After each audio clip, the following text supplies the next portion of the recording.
and welcome to Plugging Along, a stream dedicated to LOTRO plugins.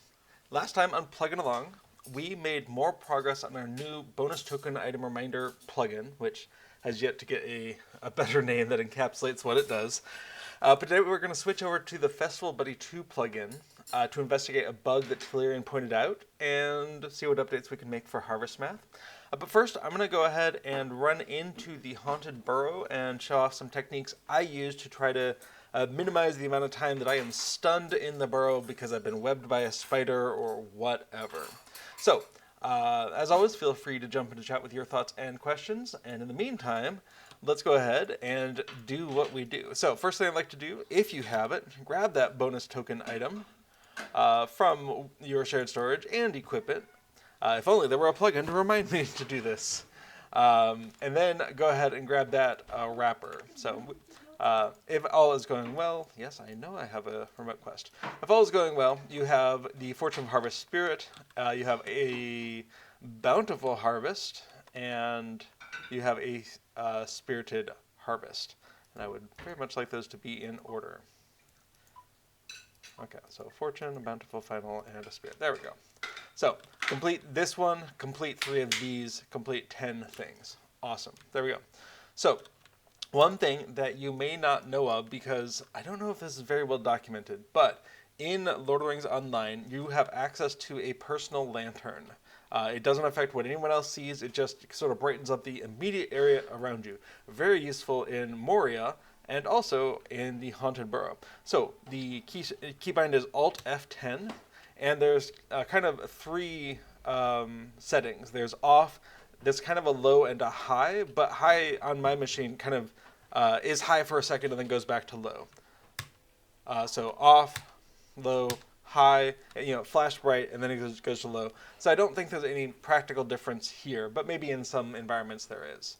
So this makes it much easier to navigate around some of these dark corners that you might get stuck into. One of the ones, is it up here? There's a few areas that just get especially dark, and it can be hard to find the thing that you're trying to click on. And I find the Alt F10 personal lantern to be very helpful in those situations. Okay, so the first thing I will tend to get is the Core Brownlock in-league quest. Now, if you don't have in-league and Ale Association unlocked, I highly recommend that you do. They're fast to get unlocked, and then you can start getting these badges of taste and badges of dishonor, which you can trade in for other festival tokens if you have nothing else to spend them on. You can get a box of a selection box of festival tokens and pick the one that you want. So these are very handy, and then you can gradually get reputation with In-League and Ale Association just kind of passively. Every day that I do this, I'm going to go up 900 with the In-League and down 500 with the Ale Association, and then vice versa. So I'm going to get a net 400 up with each of those. That's going to take a while to hit max reputation, but you just, no reason not to be getting these if you're already doing quests at the Haunted Burrow. And if you are doing quests at the Haunted Burrow, there's normally 8 quests that you can do after the Doormat quest with Begonia Grub, and the Unlock quest that starts with Opal Goodbody. The next day, you're only going to find 8 quests here at the Haunted Burrow, but Core Brownlock's number 9, and Wrathgear is number 10. So you can do all 10 of your daily quests right here without going anywhere else if you want to, if you have In-League and Ale Association unlocked. So I highly recommend it. So I like to do this one because then the drunk effect, even though I have the blurriness turned off, the weaving of the camera, we can go ahead and let that start ticking down. And while we're in here, if I haven't already, that's a reminder, this dark alcove, to go ahead and get that personal light on.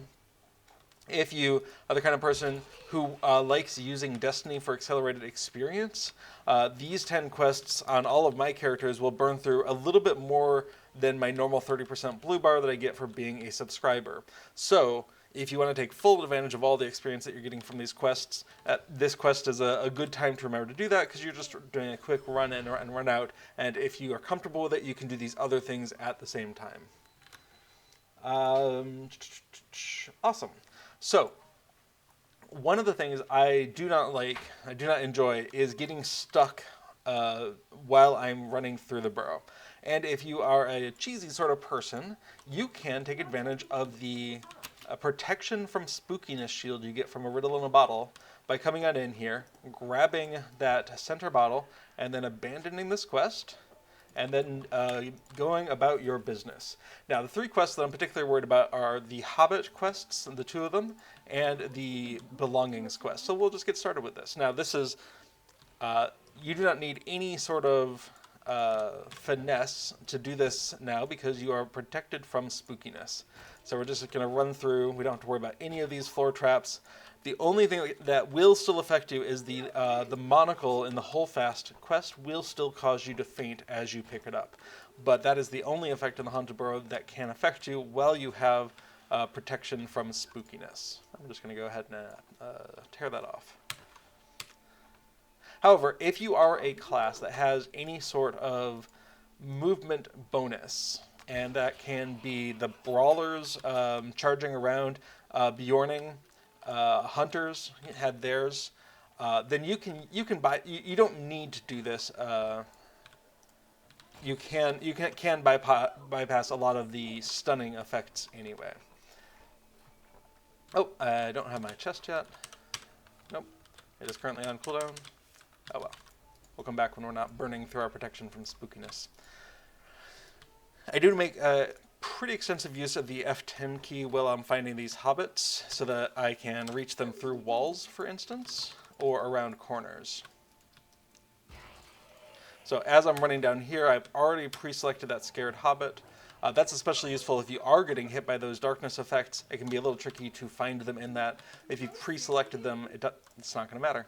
Okay, so that's 1 of 3 of the more annoying quests because of the timings of the traps. Now I say the timings, whenever you hit one of the darkness or stun traps in the Haunted Burrow, you get a internal protection from spookiness where you are not affected by them going forward. And for a number of seconds. I want to say it's, I don't know, maybe 15 seconds. I haven't timed it out, I probably should.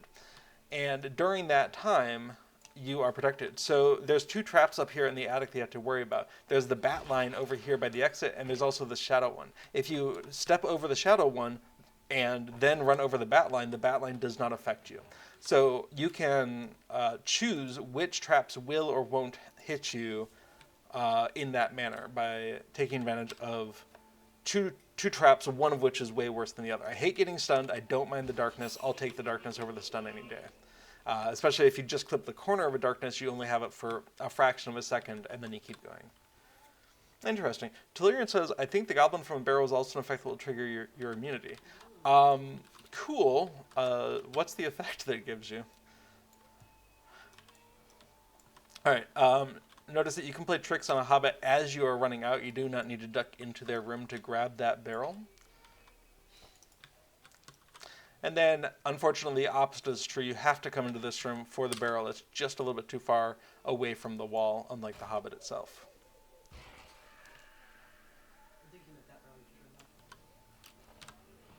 Okay, so one more bucket of trick after this. And again, I never bother going down this side hallway. Both the hobbit and the bucket of tricks are accessible from out here. I've kind of forgotten what that hallway looks like. It's been so long. Okay. So we still have 1.5 minutes. That's excellent. We're doing this in good time. So we want to come over to Holdfast and take that quest because the Spooky Wing, if you're a class that doesn't have any movement buffs that let you run faster, the Spooky Wing is a problem because you're almost certainly going to get trapped by the spider reaching into that cobweb. And I do not like that. Oh, I missed the one just outside the attic. I'm not a fan of this quest because you have to interact with the quest dialogue to advance. And, you know, the quest dialogue, it's great. It's fine. I just wish there were a way to be like, okay, no, just automatically advance, please. I've run away from the item so many times without actually clicking, and then I'm too far away and I have to go back. It's a whole thing for me. So this right here is, if you don't have any movement speed enhancements, then you're almost certainly going to get caught by that spider and trapped on your way out. If you do have something, hunter movement, Bjorning movement, brawler movement, all of these things can mean that you can still have that internal protection by the time you hit that.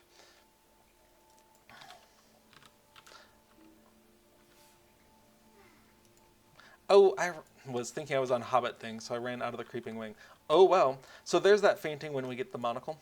we're going to go back into the Creeping Wing, but we're about to lose our protection from spookiness, which is a problem. So what we're going to do is we're going to get that...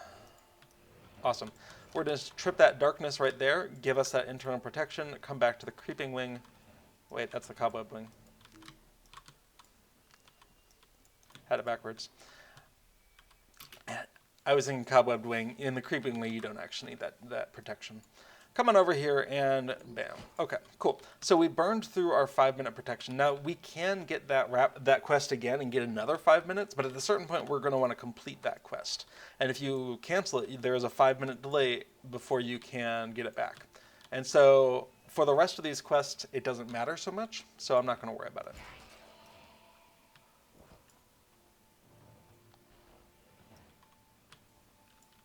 All right, Trillian says, I didn't see an effect, but you triggered an effect when you leave to the attic to the left. Well, there is a shadow patch there, but I'm always learning new things about this. Okay, so when you don't have that protection, if you want to minimize the amount of time you spend stunned, I do have some recommendations. If you're running with a class that doesn't have any movement enhancements whatsoever, and I'm no expert on most of these classes, but I do feel like there's a few of them that I just can't figure out any way to go faster. Oh my goodness, where did I get these birds from? Weird. Minstrels, I'm going to be making use of Call of the Second Age. It gives you your fellowship a plus 10% run speed for 10 seconds. That's actually enough to make a difference in here. So we're going to trip over this shadow to avoid the bat line, and we're going to run straight into the Cobweb Wing. There's a ghost. No, oh, the ghost happens if you're triggering the barrel. Okay, another one you're talking about. I forgot to actually run faster, so I don't think I'm going to make it here. If you don't have any movement speed, you run the risk of being disabled right there for a moment. We did it just fast enough. And coming in the Creeping Wing, there's nothing to worry about over here, except if you accidentally close the door that you need to go through. I know it was used recently. Okay, in here, there's nothing worth avoiding. The trophy is on top of an effect, but it's just a slowing effect. So as soon as you're out of it, you're fine. Cool. So that's really easy. And the one thing is, if you don't have a meaningful movement speed increase, then you want to get the attic item first and then trip the shadow. If you have a 20% constant increase like hunters do, then you can run right through the shadow, pick up the item, and still have enough cooldown to pick up the next item in the Creeping Wing. Cobweb Wing, sorry. So we're going to demonstrate how that doesn't work here with the Minstrel, I think. So clip that, come get my trophy. Speed boost. And it's only 10% and it's only for 10 seconds, so it's just not a lot. But maybe it's enough.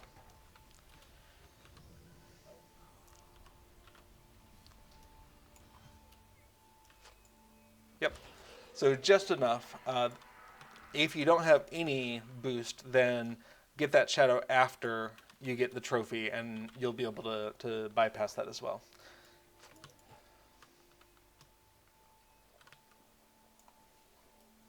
Okay, yeah, Tellurian. There is a walking Hobbit ghost looking thing when you do the Barrel of Tricks next to Hobbit number 5.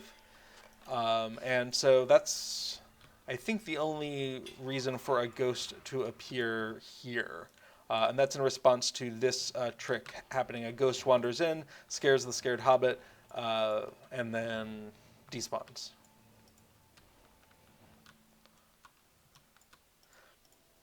Okay. So at this point, we've done 6 things. We can go ahead and use the Riddle in a Bottle quest, but actually complete it this time. Because if we were to drop it at this point, we would be waiting on the quest timer to become available with nothing to do. And that seems inefficient. The point isn't to have immunity the whole time. The point is to use that immunity on the 3 most annoying quests where if you don't have speed increases, you will get stuck at least once. And I don't like getting stuck.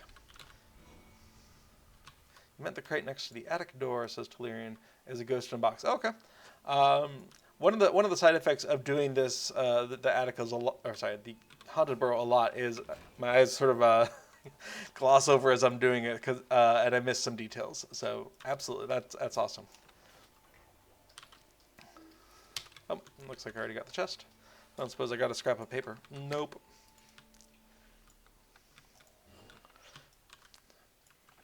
If it appears I'm doing this on autopilot, I am. Which does get me into trouble sometimes when I think I'm on one quest but on another. I go to the wrong place. The most common one I do is I think I'm not on a Hobbit quest and I am, so I leave and it's like, oh, I still have 3 more of those to do. Oops. Okay, so we're going to do the 3 singletons. Go to a single wing, do a thing, come back.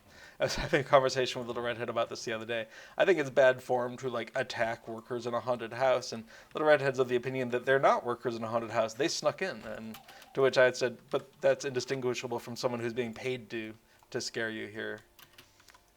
But her point was that no one's being paid here. It's a haunted burrow. All right, get the shadows so we don't get the bat, and we're on our way out. And yeah, that's my other big one, is I will forget that I'm doing a singleton and go into the cobwebbed wing and then go, ugh, because that's the long way out. Good day. Stay and have some tea. Yep, Telerian says the exact same thing. That is the worst thing. Oh, so I'm by default going to the cobwebbed wing, but the cobwebbed wing has a trap as you first go in, so I highly recommend get yourself a shadow debuff and then go into the cobwebbed wing. Otherwise, just past this table, there's a trap that will stun and then slow you. Super annoying. But because there's a shadow debuff that you can get so easily on your way in with hardly any change in time if you remember to navigate correctly, I don't worry about trying to do this one as a part of the protection from spookiness that you get from the Riddles quest. I do recommend using your one and only exit the Haunted Burrow with a 30-minute cooldown. There's no way you're getting to use that twice unless you do something and then walk away for dinner and then come back for the rest of them. And then the final one, which is the Creeping Wing. Don't forget you have a shortcut. You don't need to go through the Cobwebbed Wing to get here. Just come along second door on the right, straight on to morning. And there are no traps in here to need to dodge. It is polite. If there's a line, just queue up behind them. Try to go one at a time. If you see anyone under level 50 engaging with these hobbits, give them a hand. If you can one-shot the hobbit, go ahead and do it. There's no harm, and it helps the queue move faster.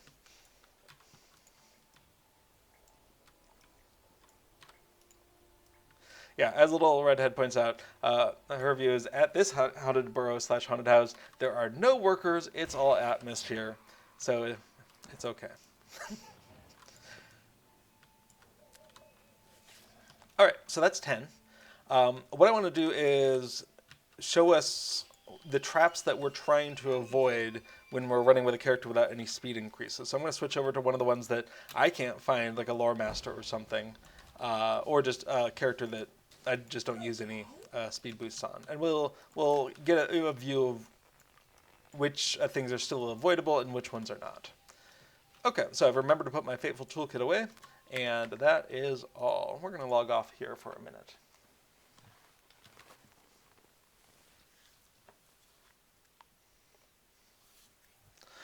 Okay, Art My Hunter has that 20% movement speed all the time, so we're not going to do that. Bearmar can switch into Wanderlust between objectives, and especially for talking to hobbits, is really good. When you have to click on a thing and you have to be in human form for that, it does require a lot more typing than any other character. Warden. Do I remember Wardens having any sort of movement buff? Let's find out.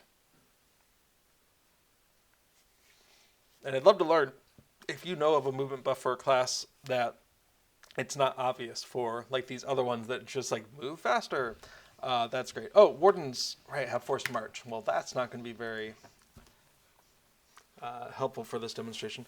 When I've been saying Brawler earlier, then I meant Warden with the Forced March. Oh yeah, Burglar. Who puts the burg in burglar? So I have not been able to find a movement speed buff for a burglar. If there is one that you can step into through traits, I'd love to know about it, but I'm working on the assumption that there isn't one. By movement speed buff, anything that increases by at least 10 to 20% for at least 10 to 20 seconds can count. Okay, so we're going to start with the core brown lock. We have our wrapper for 10 things. Awesome. And we're going to come on in. And while we're doing this is my reminder to myself to go ahead and think about my personal light. So Alt F10, there we go. Also my chance to think about, do I want to spend any destiny? Sure, let's spend some destiny. And then we can grab that wine. Deef is one of my characters that's trying to get to 130 for landscape difficulty. And since the end of Treebeard, they've been able to do it at whatever pace I've been willing to do, but outside of festivals, they don't, a lot of my characters don't get a lot of play, so might as well make full use of it. Okay, there you go, Cora. So, when I am not doing the riddles protection, I don't know if glitch is the right word, but when I'm not getting protected by the riddles, I'll tend to just start with Poppy, a stroll through, and treat this, if I need it, as just a reminder of what I'm doing. What's the path? It's especially useful at the beginning of the season. So this character doesn't have any speed boosts, so I'm going to get the Addict trophy first. If I don't, then I'm going to get stunned after picking up the trophy in the cobwebbed wing. In fact, I should show. Wow, should I? I don't know. Probably everyone's familiar with it. There's a trap back here that is going to catch me and knock me down if I don't leave. So that one, even if you don't have any speed boosts, you can still avoid. Nothing in the creeping wing worth worrying about. And that's weird to me. Like, every other wing has something, and the creeping wing just doesn't have any traps. It's very strange. Well, other places. I don't know. None of the routes that I need to go in the creeping wing have any traps, and so maybe there's something somewhere else. Okay, so we're out. Return to Poppy. Done. Poppy Cotton. Now, of course, she has a stroll through and a race through. It's identical, other than the amount of time, but we just took a minute and a half maybe to do it. So having only 4 minutes to do it, no problem. I would imagine if you're still getting used to the route or accidentally going through doors that you shouldn't go through, that can be a tenser quest. Okay, so again, duck back, get your immunity, and head on. Now, is it worth it? I don't know. Like I said, it isn't necessarily about it being faster. It's about, I hate being stunned or webbed or trapped with no control over it. So if it takes almost the same amount of time, maybe I save up to a second, but I feel like I have some agency and I can do some cleverness to avoid the trap. Yeah, I'm going to do that. Your mileage may vary. If you're someone who doesn't enjoy all the extra typing or mouse movement or whatever, then it's probably not that much worse. Arguably, it might be faster, but I haven't done any timing, so I'm pretty sure avoiding the stun and then slow effect is worth it. But it does confirm my biases, so, it might be worth actually experimentally verifying that at some point. Okay, so those two are my general starters, and then I kind of go down the line here. So if we do hold fast, we are going to get trapped in the cobwebbed wing without any way to deal about it, do anything about it, and that makes me sad. So do grab this jar of crawlies on the way in, since we don't have a cooldown timer that we're trying to massage. That's good muscle memory. Now in here, we can just run along the right wall to this bone pile. And then, again, we can trip this shadow on the way out. And for classes with a speed boost, that's important. Your hunter's going to want that. It's not going to matter for the thief, usually, unless you're really on the ball, as I try to be. So, if you can land this and grab that sticky cocoon and the quest and leave, you can activate the spider, but not the trap part of it. For some reason, there's a slight difference in those. But almost all the time, you're going to get caught by that unless you're really there's no lag causing you problems, and you're just on the ball. There's like a 1 second gap or something in the experience I have so far. And then, yeah, you'll fall over. Even if you have protection from spookiness, you fall over with the monocle, which I think is really interesting. It's an effect of grabbing the monocle, not a puddle effect in the base in the haunted burrow.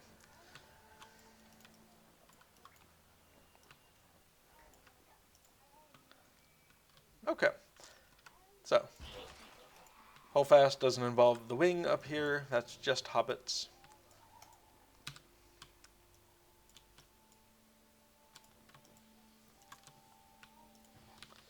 Okay. If you are doing the riddles, when you get to the... Oh, is it cobweb or creeping? I want to say it's the cobweb. When you get into the this next area, be careful not to go beyond this table. If you can drink the blue bottle from here, you'll get protected from the spider trap that happens just across this line. If you come too far and stand in front of the table to drink, you're probably going to be knocked over by the spider trap, and then that's fine because you're going to get over it while you're drinking the potion, but then you're still a little slowed. The protection from spookiness only protects you from new spookiness. Any existing spookiness is still applied. Sanfutu says, "Oh, good tip. I get hit by a spider a lot on this quest." I do too. Like half the time, because there's a slight delay on my computer loading, my character will be moving because I'm still holding the keys, and I'll trip it anyway. But you know, it's something that we can protect against if we're thinking about it. And again, if I can proactively stop myself from falling over, I like to do that. Okay, return to the main entrance. That one has a 5-minute timer on it. We're at just over a minute to get out. Little Redhead says, "Go through the door and touch nothing. At least wait for the screen to load, I guess." Yeah, do it with intent. Okay, so that finishes off the 3 of them along this side, which is 4 quests. We started with the core, so that's fine. So we can get into the Hobbit experience. So again, I do like to use the F10 key to pre-select the Hobbits. I like to use my use key, which defaults to you, but I've rebounded to either insert or end, depending on if it's Little Redhead's keyboard layout or mine. So the Hobbit and the box, the Barrel of Tricks, are both across the line of bats here. So you do need to trip the shadow to get at them at all. So the timer is counting. So every second counts in that sense. Sanfutu says, "Patience is not part of my vocabulary." Okay, so pre-select the Scared Hobbit over here. Come get it, click, and leave. If you do that fast enough, you'll avoid the spider in here, even without movement speed boosts. But having those movement speed boosts is just really nice to give you a little bit of wiggle room. Okay, coming into the basement. So the Hobbit is in here. It is reachable on this side with a lot less weird stuff in the way visually. Like, I can just go through this wall. When I come into this hallway, I'll usually have issues with this curtain, tapestry, whatever it is. And I feel like I waste a lot of time kind of navigating visually to get a sense of them. And you don't need to do that. You can, have pre-selected them and use your use key to run up automatically. I just don't like the visual clutter. So when I remember to do it, I'm coming in here. You can already select it as you're coming around the corner, open up, F10, use, and leave. That can be a way to kind of streamline this. But half the time I run into the hallway where they're in anyway, because that's a newer technique that I'm trying, and I haven't gotten the same muscle memory there. All right, this Hobbit is right here. We've just got the darkness debuff, so we can carry that with us.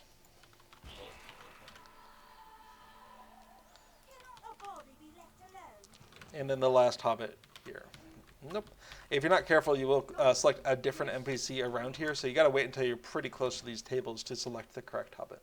Or be looking at your radar and kind of doing next NPC and next NPC until you get the right one. All right, Rathgeir. So this is the same route, but instead of talking to hobbits, clicking the go, and carrying on, you have to interact with the barrels, which on average might be about the same speed depending on your clicking speed, but for me tends to be a little bit slower. So those same tricks that get me done with the hobbits will often still have me be trapped. So Shadow, Bucket of Tricks.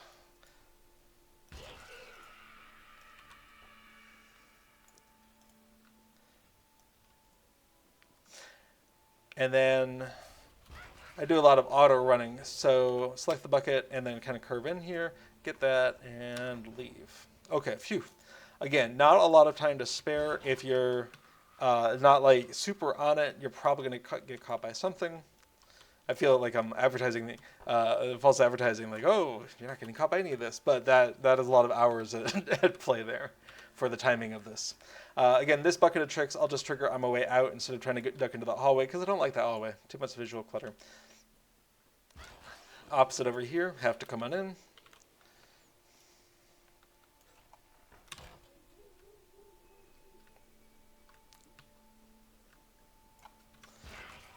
Yep.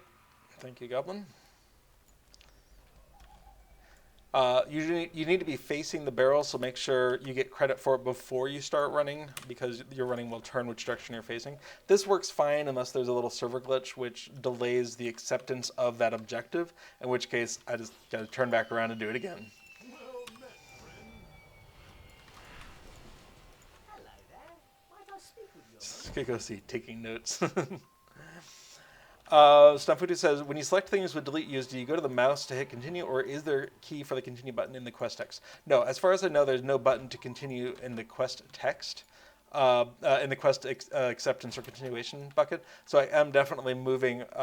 Now, either you can do key buttons on your mouse if you have extra buttons on your mice and you want to do that. You could be doing that on your mouse, but I have rebound the select and the use to delete and insert, I think it is, on my keyboard. I don't have keycaps, so I'm having to remember this. And so for me, I'm not moving super far. I'm just moving from the mouse to the keyboard. So maybe 9 inches if you're talking imperial units, maybe 20, 25 centimeters. So to my knowledge, no. And one thing I will do, though, is when you are doing the interacting with a thing for holdfast belongings, there is a progress bar. And what I'll do is, on all of my characters, I will position the quest continuation box so the button is just above the progress bar. So I can put my mouse button just, 10 pixels above the progress bar and be ready to click. So I don't have to find the button to click. I just have to click it. And so that's the thing I would recommend is, maybe you have it in a different place most of the time, but going through the burrow, have the continue button in a predictable place. Good day. Might I have a word Okay, with you? so we're going to come on in here and come into the cobweb wing.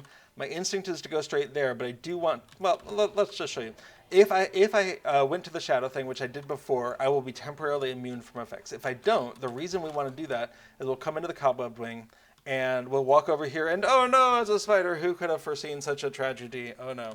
And then I still have a approximately 3 to 5 second debuff that slows me down. It's not the worst thing in the world. I just personally hate it. So we'll go ahead and get our, oh no, it's not a bear, it's a hobbit. And go ahead and use our one and only exit the haunted burrow. Now, if you're a hunter or if you're partied with a hunter, obviously you can use the return to the campsite fire on the hill as a shortcut. But even so, unless you are in here or Creeping Wing or Cobweb Wing, it's probably just as fast to run through the basement as it is to ride on down from the hill. And the other thing I will say is the exception to that is on my very last quest, which ideally is with Mr. Polo Puddlefoot here, is you can campsite fire out from that too, mount up, ride down, because you're going to be coming back to the Rosa Hornblower to turn in the wrapper as well. And you might as well be mounted for all of that. So on the second to last and last ones, it has utility. And other than that, I don't think it actually saves you that much time, because you usually end up in the basement anyway. All right, someone's just interacting. You cannot summon out the new one until the old one has fully despawned. Their words have disappeared and they have disappeared. But you can start the summoning before that. So when the ghost stops moving, count to about 2 and then click the candle. So about 1001, 1002, go. Words are gone, you can actually summon. So you can do the induction while they are despawning, but you can't do it while they're running away. They have to be fully despawned in order to be resummoned. You can only have one ghost per candle. That's just how ghosts work. Everyone knows that.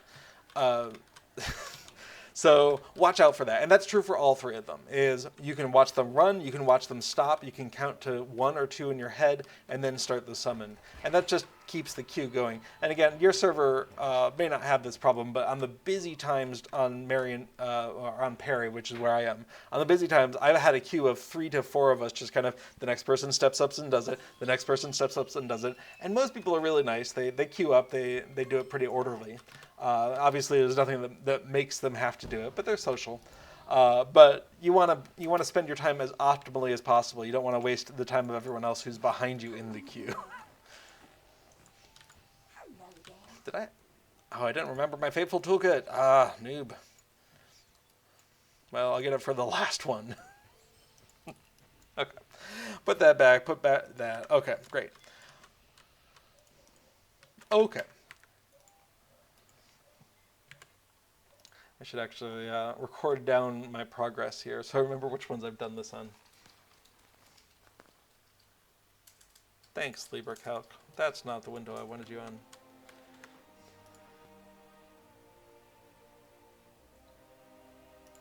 Okay, so I think the last one I want to show off is the Bjorning, because Bjornings can do something a little wonky.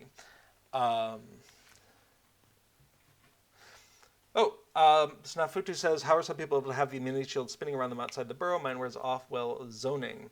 So this is something I did demonstrate, is if you pick up the riddles in the dark, riddles in a riddle in a bottle.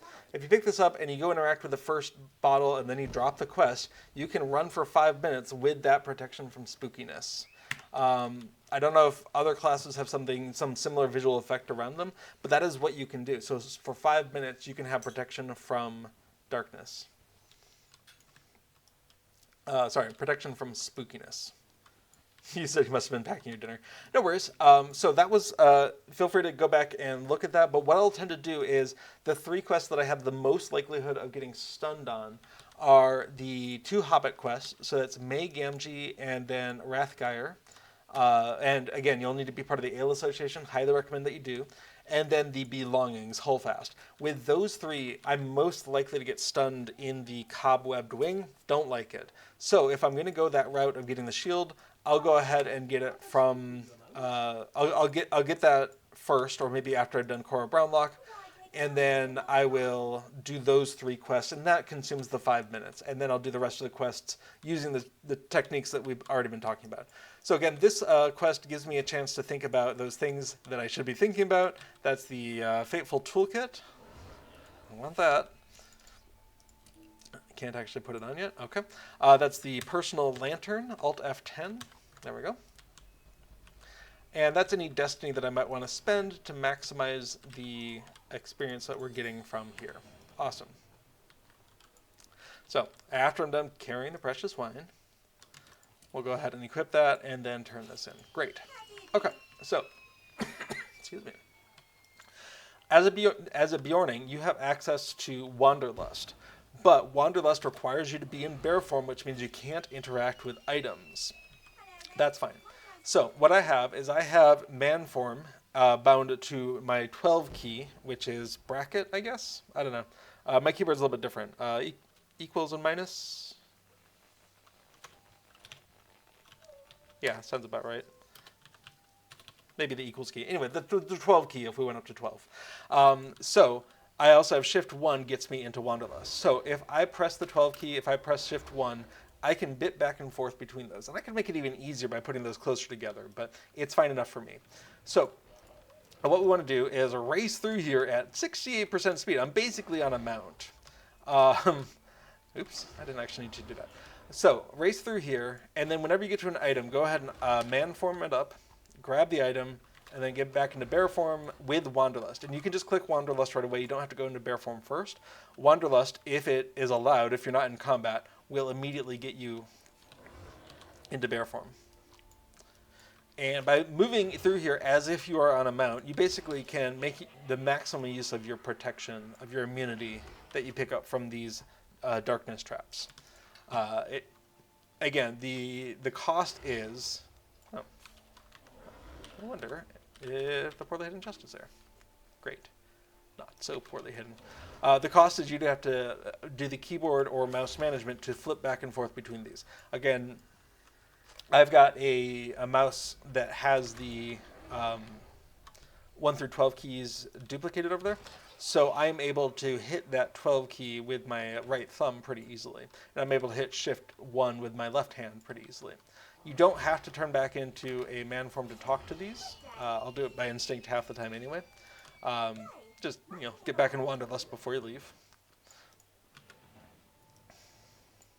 So it's kind of incoherent to be blazing through that fast. Oops. But as long as you don't get too motion sick during it. Oh, that is one danger. If you run fast enough over the darkness panel, you will actually not get tagged by it at all. Or maybe I ran around it, I'm not sure which. And so that can be a thing to watch out. Make sure you do get tagged by the traps that you want to get tagged by, or you'll get tagged by the ones you don't want to get tagged by.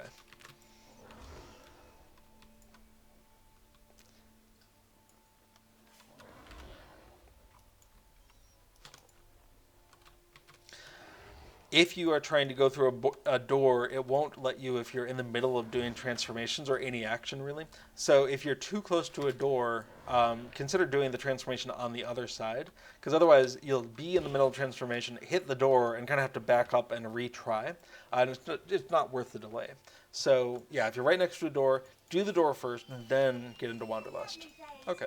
I'll pass. Let's do your stuff. Again, these are items. You have to be in man form to interact with them, but you don't have to be in man form to continue the quest. So as soon as this is done, I can be transforming back with my Wanderlust. Okay, get that shadow, and we are out of here. So compared to the classes that just have the passive bonus, the Warden, the Hunter, this is a lot more fiddly, to be sure. But it's got a certain entertainment to it, where you can kind of min-max the skill of being exactly on the thing when you're getting into man form. Sanford says, thank you for the stream, gotta leave for work. Well, all right, well, have a good day and or evening.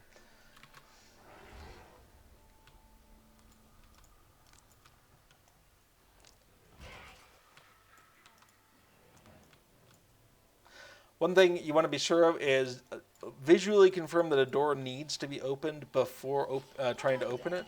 Otherwise, you will have a good chance of closing it on your face and then instituting about a 5-second timeout where no one can open it, which just jams up the whole works for everyone. I do it a lot myself. If a door is opening or if a door is closing, it doesn't matter. But if the door is open and you click it, while it is closing, you can't go through it. And then once it is closed, no one can go through it. So it's good to kind of bump up against it first and then be pressing the use button. Because if it opens while you're up against it, usually it'll just take you through.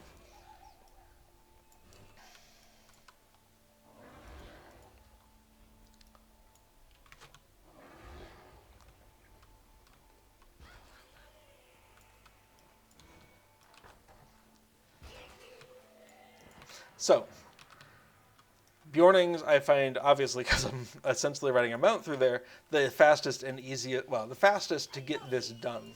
But because of that extra technique that you need to be able to switch bit back and forth between bear form and man form, it's not going to be as easy as Hunter or Warden for that.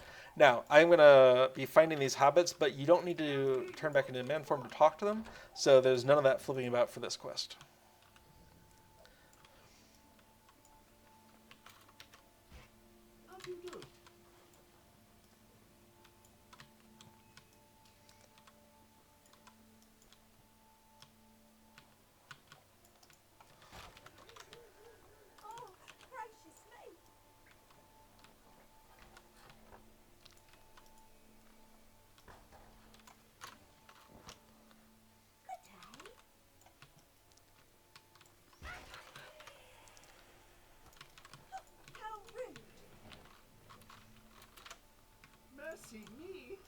Mercy me. I did it. See, I just did it. And now I can't open the door. No one else can open the door until that cooldown goes away. It's super frustrating. It's the worst thing that I do to myself in the Haunted Burrow, is I'll close the door and just trap myself. And it's especially bad if I've got one of those immunity timers that's just ticking away, and I know, oh, that means I am definitely going to get caught by that trap in the cobweb wing. All right, we're back to clicking on things, not people. So back to switching out of Wanderlust. And again, if you're just next to the door, just get through the door first, then go back into Wanderlust.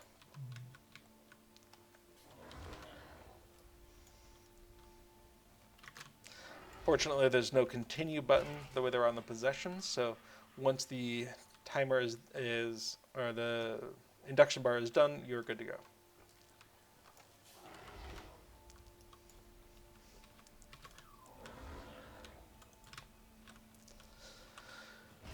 And the real question is, oops, I'm on the wrong quest.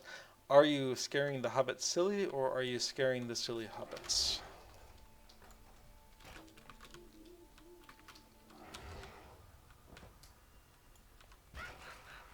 Now, between these last two bucket of tricks, I'll often not bother to get back into Wanderlust, because by the time you're in and out, you really have been in Wanderlust for a second, maybe. And that's assuming no server glitches cause a delay in your skill execution.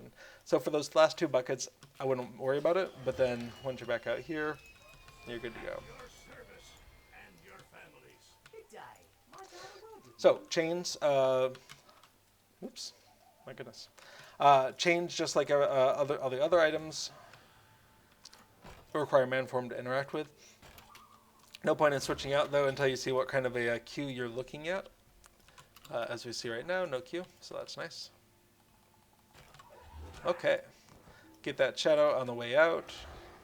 And then remember to leave and not go into the cobwebbed wing. Great. So, again, this next one, we want to pick up the shadow debuff on our way in, so that we don't trip the spider. Did I get it? I got it. Okay. I'm just moving too fast. So we bypass the spider trap. Get in here, grab that honey.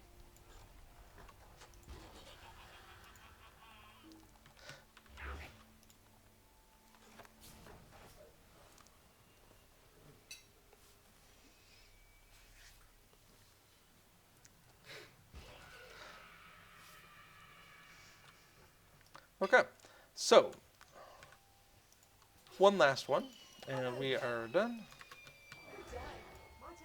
This one, there's no need to get immune on your way in, because there's no traps of note in the creeping wing. Grab that candle.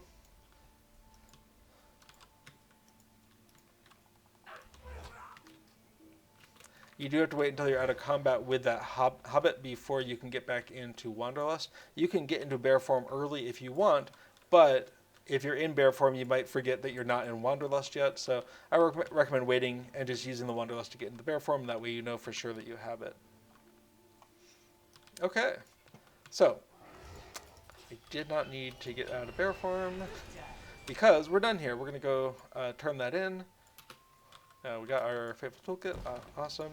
Spirited Harvest, great. Oh, that's only 2. Okay, so we need 4 more for the completion there. Great. So that's what it's like on Bjorning. That's like the most active thing that you have to do for speed boosts. And you don't have to do it between every objective, though obviously if you do, you slow down how long it takes to get through the Haunted Burrow in general. The Creeping Wing is speeding up enough that you're immune to stuff in the Creeping Wing. Sorry, Cobwebbed Wing is probably the most important thing from my perspective, but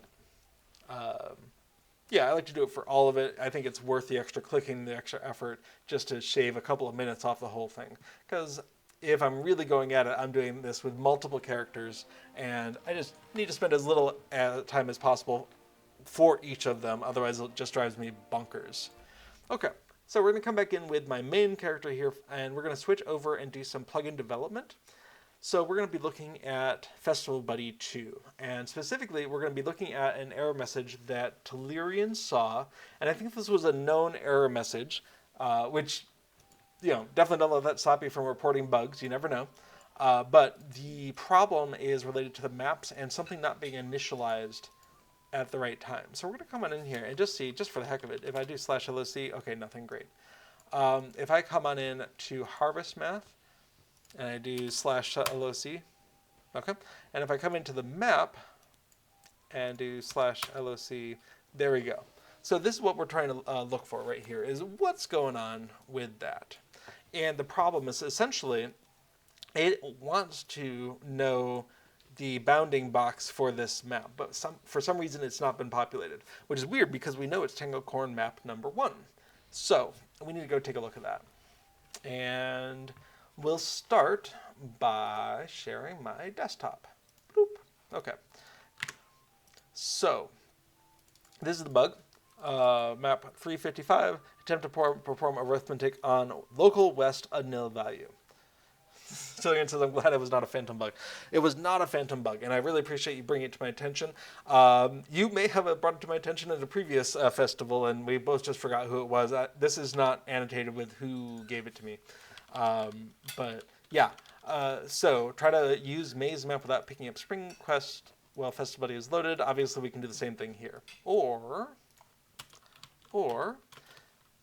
select Harvestmath, open map, do /LOC. Cool. So we know what makes this happen. Let's take a look at the Maze Map Win file to start with. And we're going to look at line 355 to get the direct sense. So what we're trying to do is say, where are we putting the X and Y values? That's the maze. Oh, goodness. The redhead is, I think, still over on Mariotic and is looking at the wheat maze and seeing a bunch of the beacons that come from either baubles or dwarf candles. And it is very festive looking. Tellurian says, I'm quite sure this was the first occurrence for me, so the older credit is not mine. Okay, awesome. Well, I know you pay attention to these things.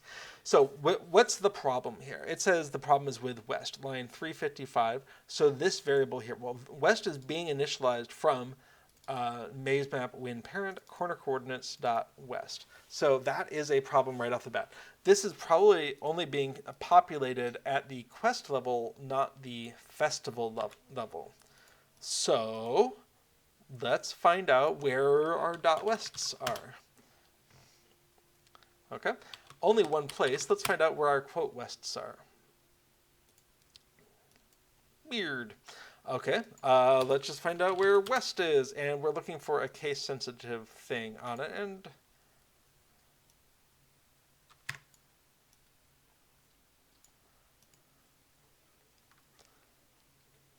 oh, okay. We're not calling out by name here. Cool.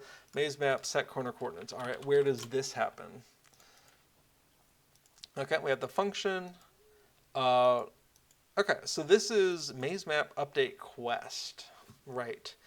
So the problem is, because we're only calling this in maze map quest, use quest coordinates if present, otherwise the festival coordinates. Okay, so we would like to call maze map set corner coordinates when we change the festival as well.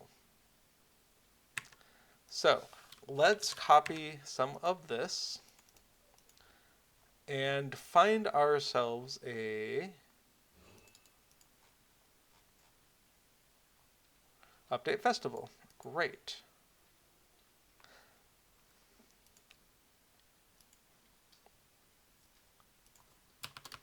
So we need to import something like this. And I want to just comment this out here for a moment because that's the kind of code that we need. And we only really need to worry about this.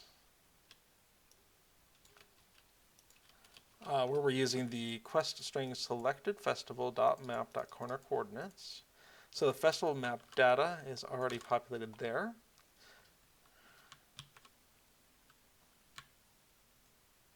So if the map and that, okay. So just sort of simplifying that down, if the map data then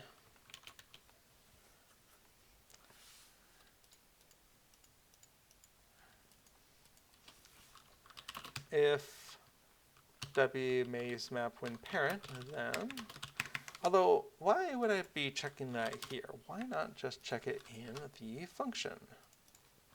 If this, because we don't want to set that if it's nil, then do that and. Okay. So, where's this being used?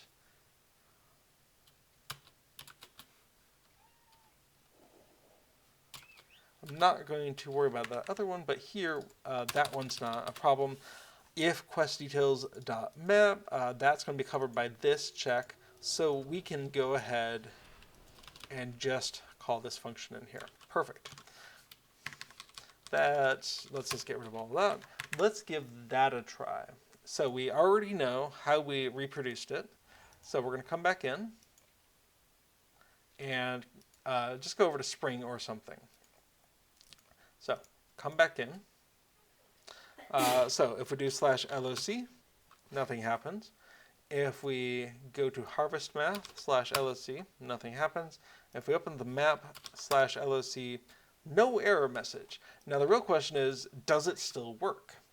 We're getting the generic, we don't know if you're doing challenging or cheat map, so we'll show you both paths. Let's go ahead and make sure /loc still works. All right, so we're here in Wistmead, as we can see.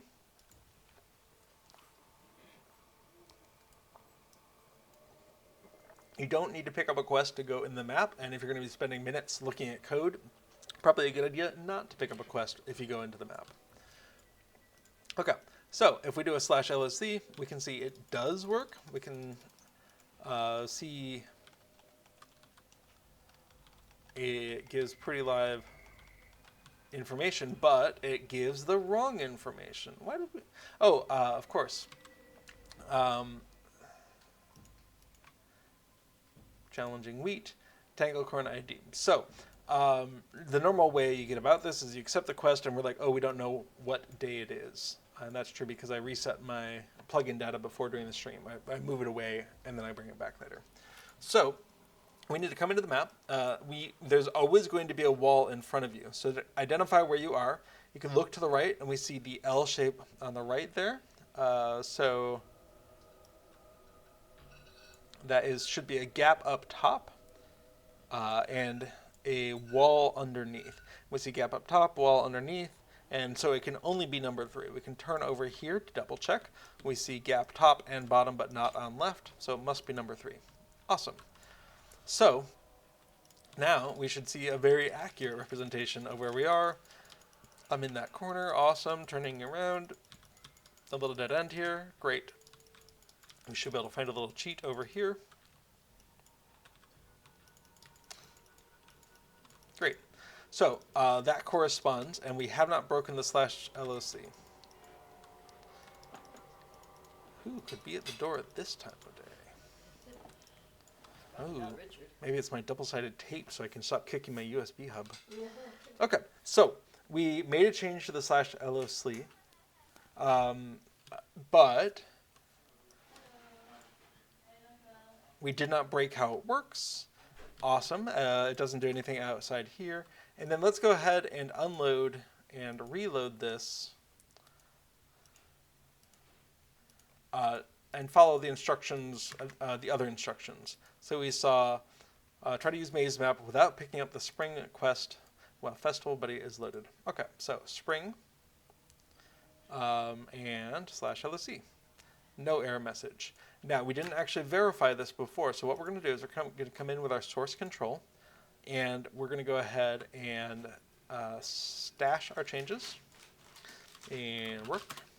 So they're still there, but they're just not there. We're going to unload Festival Buddy. We're going to reload it, and we're going to do /LOC, and we get the error message. Okay. Come over to Harvestmath, error message. Back to Spring, error message. Okay, very consistent.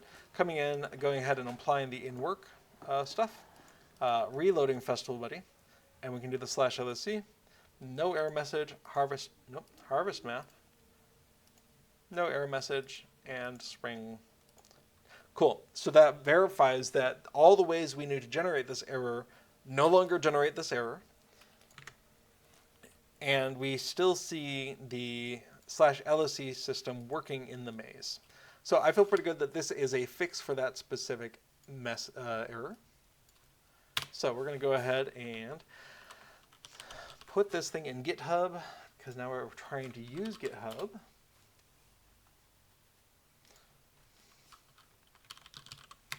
All right. So over here in Festival Buddy issues, no issues. Great. New issue. Map corner coordinates are not initialized until a festival quest is selected. That sounds like a better title than a description. Cool. So, steps to replicate. Open maze map without picking up Spring Quest. Press do /LOC or select Harvestmath, open map to LOC.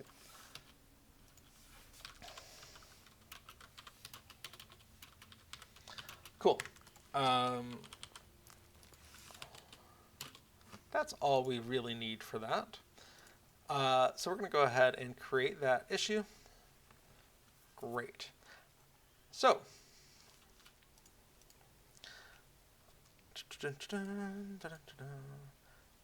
and our source control, did we save all? We did. Great.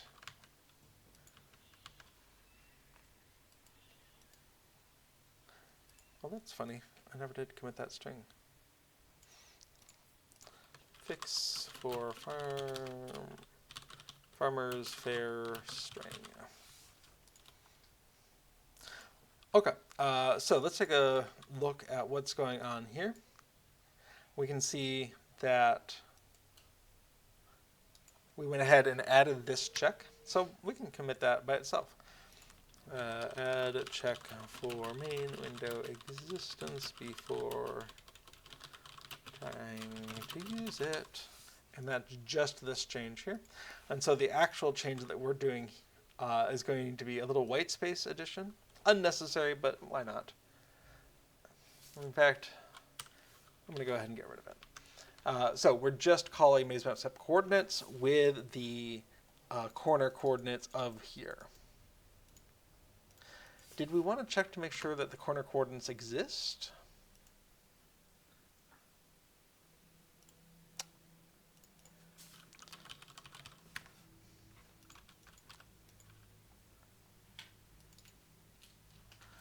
Corner coordinates in Spring. All right, corner coordinates in Harvestmath. So if we set this, then that might be nil that we're setting it to. Are we comfortable with that? If it has them, then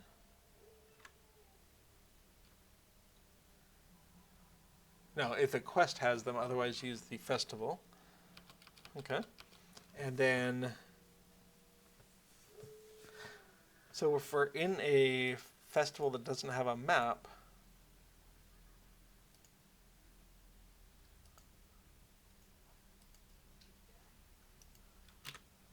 what stops us from doing this?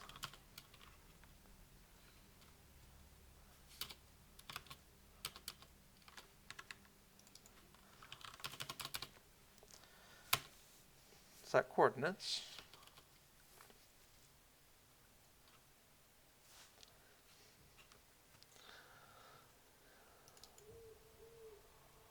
Oh, Right. We're only going to be setting them if there is a map entry at all. Otherwise,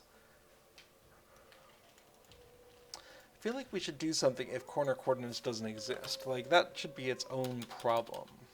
Like, pixels from coordinates, we should never get in the position to be calling this. I guess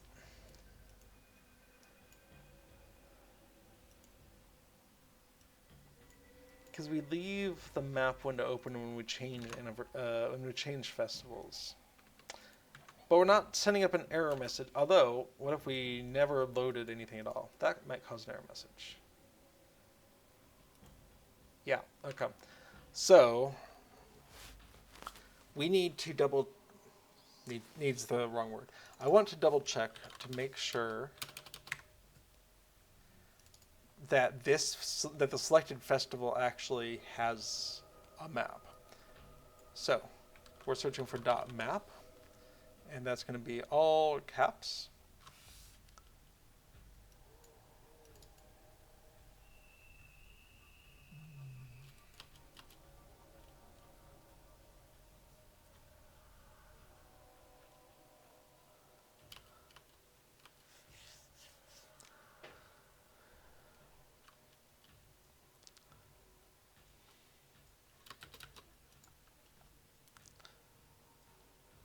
Select festival map. Okay.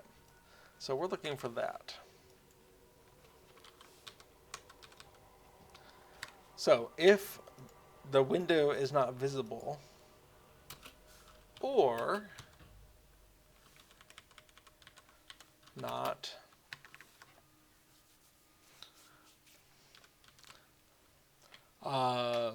or if the map doesn't exist. And this is getting complicated enough that I'd like to split this out. So local maze is visible equals, and because we're only using this in the if statement, we're going to say maze is not visible and go ahead and initialize it that way. And then local map is not available. Festival does not have map equals, and this is not the map. Gotta paste it in the right spot. And then this becomes if maze is not visible or festival does not have map. And ideally, this reads more easily. Instead of decoding what's going on in the conditional statement, we break it apart into two local variables. And then we say if the maze isn't visible or the festival doesn't have a map, then we don't need to do anything else. And if we do that, what we're going to find, if I've done my work correctly, is that /lsc no longer does anything when you're on Farmer's Fair. If I go to Yule, nothing. But if I come over here to Harvestmath, oh my goodness, it's almost time for Yule. Not quite. Okay, everything looks great there. Awesome. So I think that fully addresses the issue. Let's come back into our source control and double check. So we set the maze map corner coordinates when we are loading a festival, and that can be overridden by quest-specific maps. And then we go ahead and only handle the standard chat message for /LOC if the current festival has a map, as well as if the maze window is even visible. If it's closed, we don't bother. So fix for issue number 1. Load map coordinates when changing festivals. Great. You know, it occurs to me that I could go ahead and test that this is working. So we just tested the /LOC here. Great. So what I would like to do is go straight from here to the Breland Festival grounds. Load map coordinates when changing festivals. Okay. And we're going to go ahead and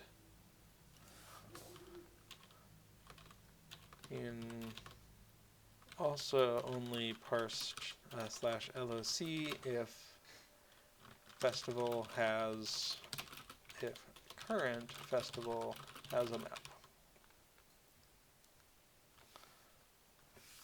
And we're going to take that.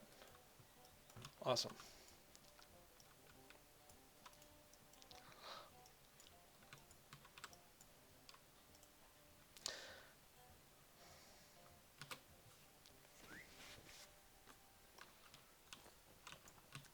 So we're going to come on over to the maze.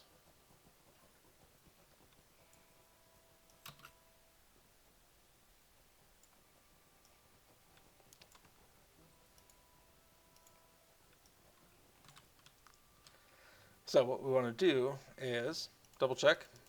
We're out of bounds on that map. If we come on over to spring, we are not out of bounds on this map. Awesome. And if we go to anywhere else, say Farmer's Fair, we are fine there as well. Awesome. So we can have pretty good confidence that all of this works. We're going to go ahead and push that out.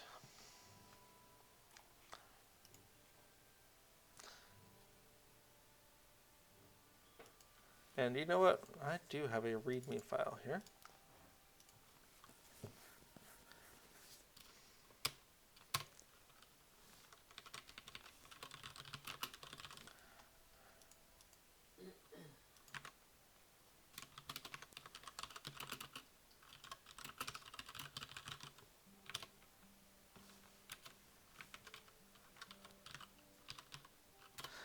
This is maze map. Fixed error that occurs when the maze map is open, but quest has not been selected in Festival Buddy.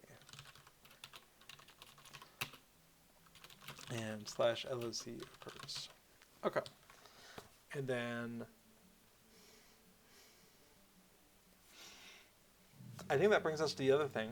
The one other thing I wanted to look at today is the list of barter items that are available.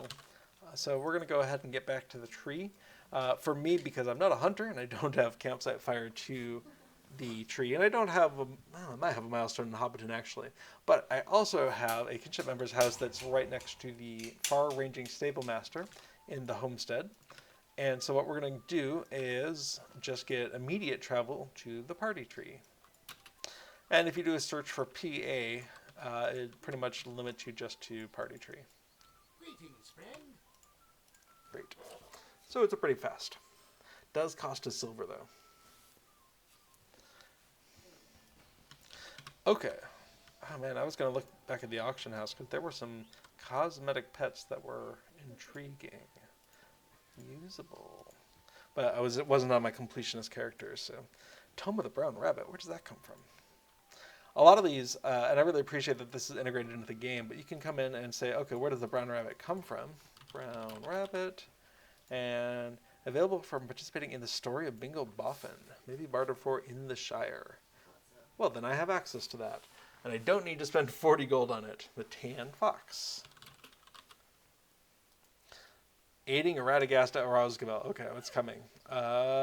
Moonstone Drakeling. Moonstone Drakeling, okay.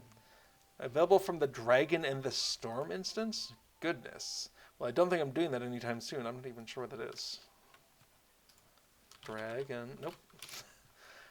So that's actually kind of tempting. If I had 1,450 gold, you know, there's no guarantee I'll ever do that instance, and if I do, no guarantee that I'll get the Drakeling that I know of. But I might do some research over on the wiki. The Black Rabbit is also expensive. Why? Aiding Radagast? Okay, some people just don't want to aid Radagast. Though I hear there's a lot of aiding that can be done. Big Bumblebee. Really? Barter in the Vales of Anduin. Not there yet. Okay. Swarm of Bees. All right, swarm of bees available in the mists of Wilderland. The mists of Wilderland. What's that?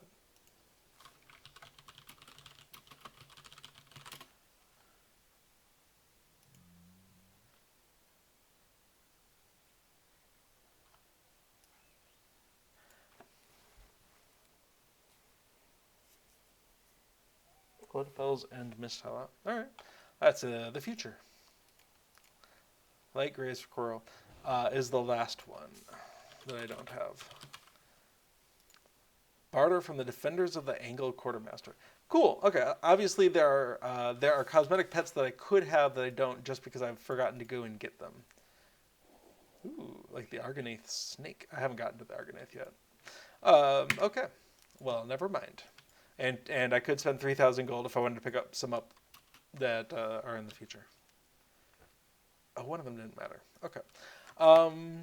Cool. So we're gonna go look at the barter items.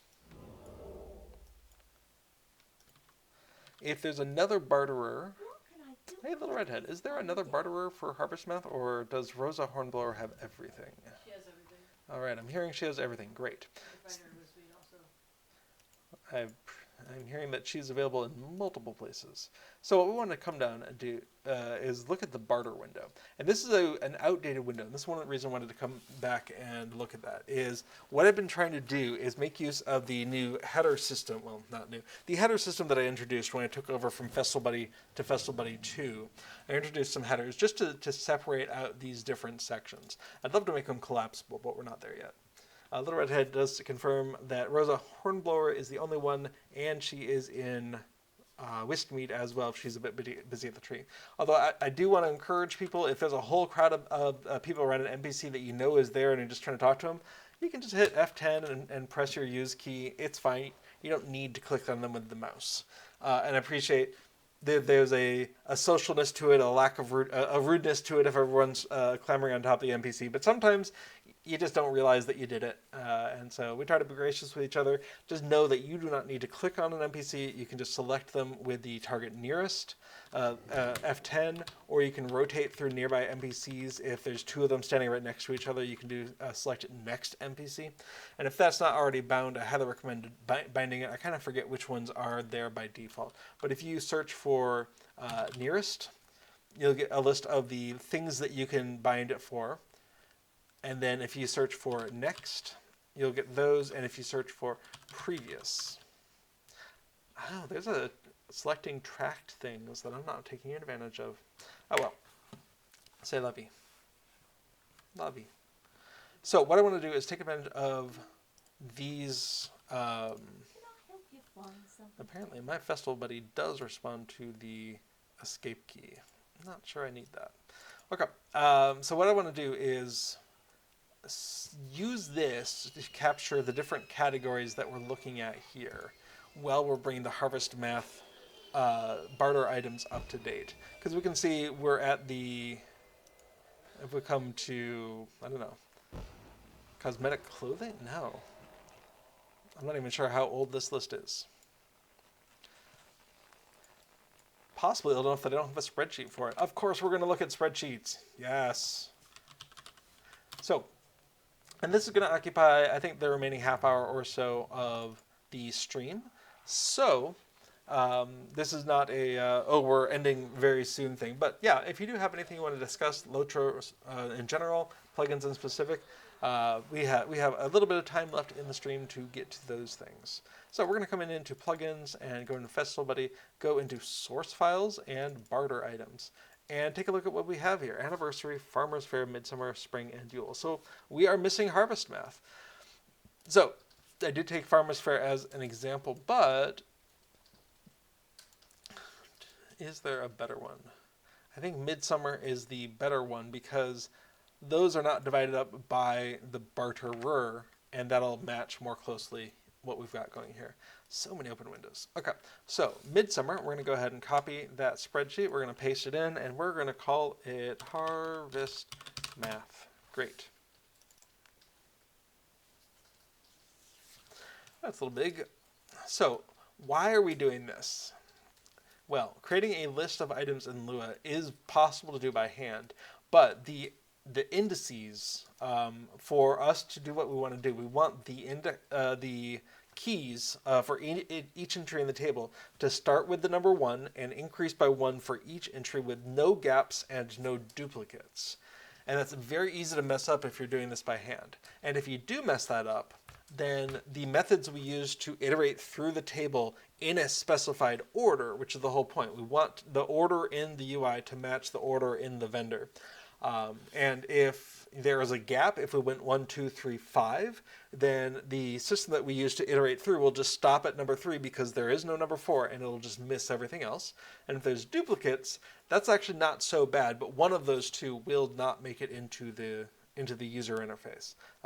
We'll load up number 5, and then we'll load up a different number 5, and then we'll go on to 6 and 7, 8, and 9. And so one of those two 5s just never makes it.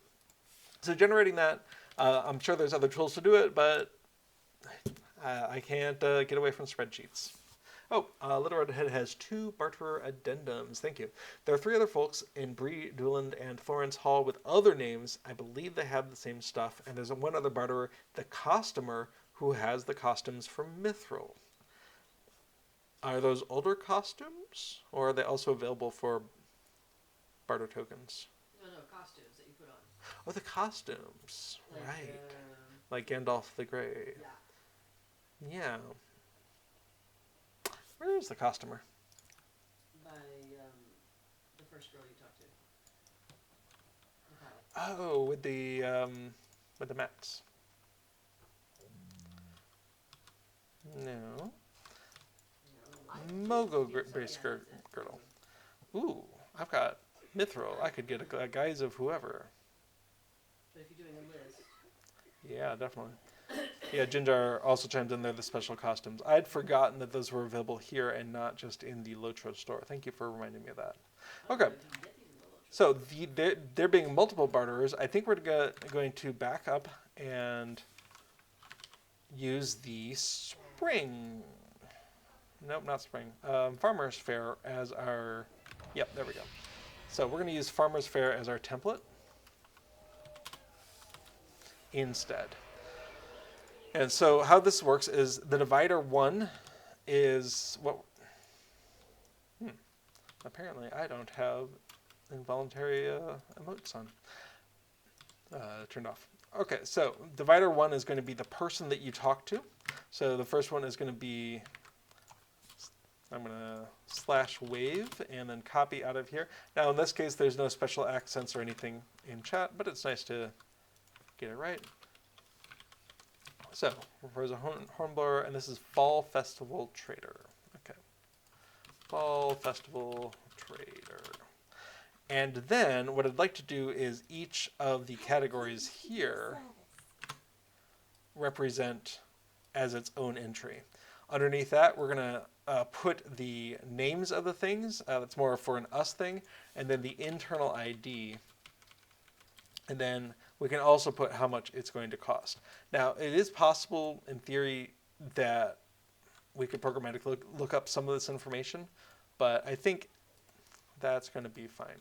Okay, so we're also going to need to collect a list of currencies that we care about.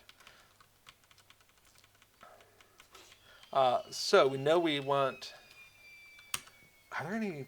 Does Harvestmath have any instances? I think we do not. So no festivity tokens. So we have Farmer's Fair Festival. Nope, that's going to be Harvestmath Festival, almost certainly. In fact, let's come on in to our barter items. Farmers, not case sensitive, Farmer's Fair. And that is going to be Farmer's Fair Festival. And we can also expect generic mithril.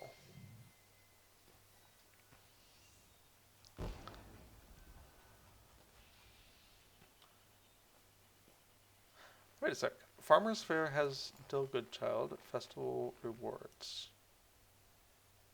Yes.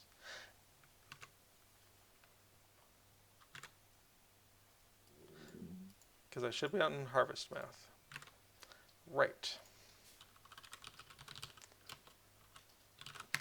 Harvestmath Festival. Oh, there's Harvestmath race tokens. Are those still in play? I guess we'll find out.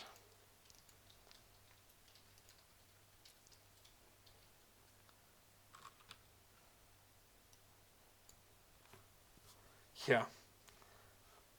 Little Redhead says, don't mix up Farmer's Fair with Fall Festival. Yeah.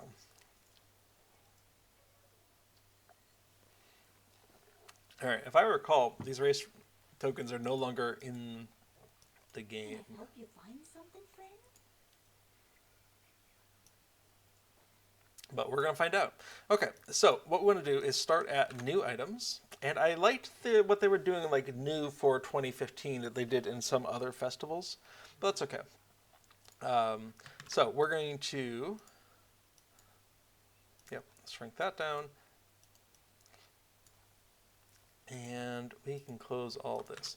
So a thing that we can do, and this is pretty straightforward, is use the shift right click to get the exact name of these things.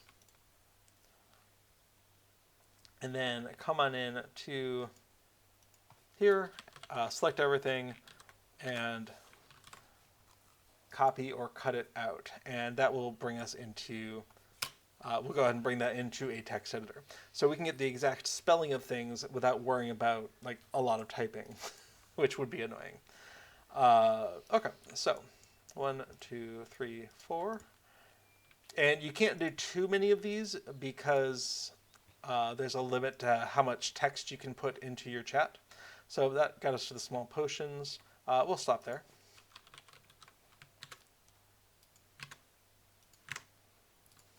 And I'm going to paste that off screen so I don't have to keep hiding it behind the game window here. Yeah, Talian says, the race tokens were used to get the festival mount. You had to win a race either in Breland or Shire, and it really mean win. Only 4 characters could participate in a single race. Okay, thank you for filling that in. I think that was before my time.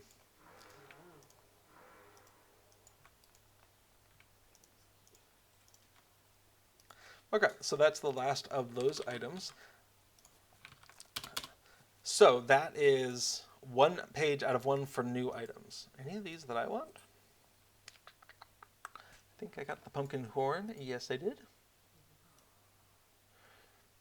Little Redhead and I both had our pumpkin horns out, so I named mine Pumpkin also, but in Dutch. Maybe I should have an orange outfit.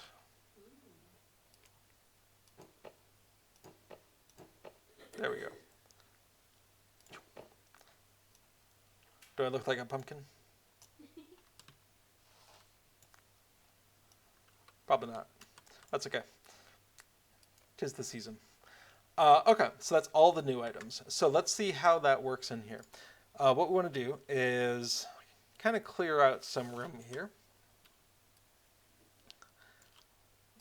And we're going to bring in all of this, and we're going to say any of those close bracket, open bracket, that gives us a new line. Any of those open brackets we can be done with, any of those closed brackets we can be done with. And that's just because there were 3 different lines. If it was all one super long line, that would be a cleaner thing. Okay, we're going to bring this back in to our item listing. We can see there are 2 different, yellow is highlighting for any duplicates, just make sure you're aware of them. We can see there's 2 different ways to get the Fall Hobby Broom and the Tome of the Pumpkin Horn, and that'll be with Mithril or with Festival tokens. Given how easy it is for me to get Festival tokens, I think it'd be madness for me to spend Mithril on anything that I can get Festival tokens for. Especially 70 versus 60 feels like a disproportionately expensive item if you're buying it with Mithril. Now, if you're going back to items that are available from previous years that are only available for Mithril, then that's your only recourse. But it is a reason, even if you're not playing regularly, to check in on those festivals and grab this year's item for festival tokens. Just because if you want to get them later for Mithril, it will proportionately feel a little bit more expensive to do that. Okay, so we're going to go ahead and, I wonder if my tool to grab these IDs is working. I meant to look at that, and then I was busy on Little Redhead stream, and I forgot.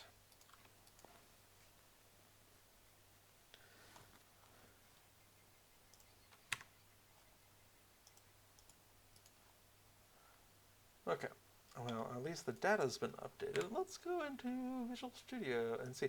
Did I actually remember to write down how to do this? That would be cool. README to do Visual Studio. I didn't. Every time I think I should write down how to do this so I remember how to do it later.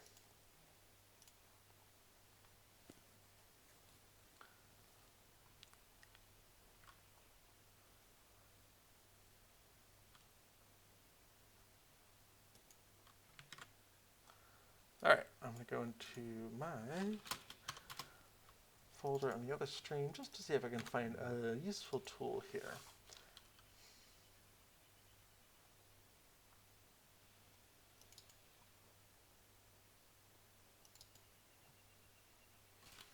Okay, I see the one that I'm looking for. Do I know where it is?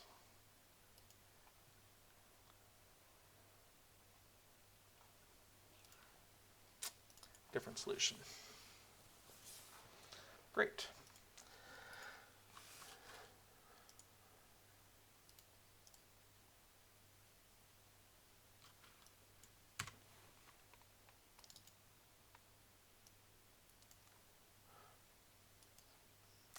Okay.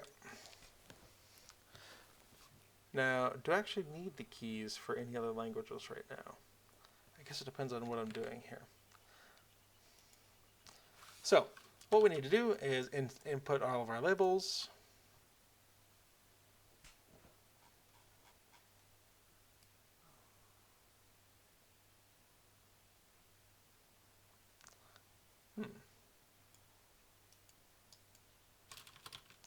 That's more than I meant. Hang on a sec. Well, I'm thinking about it.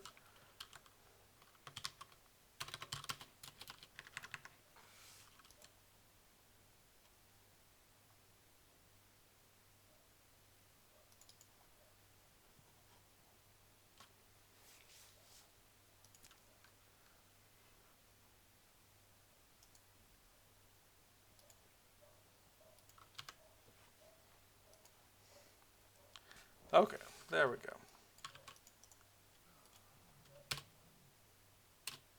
So that gives us the IDs for each of those.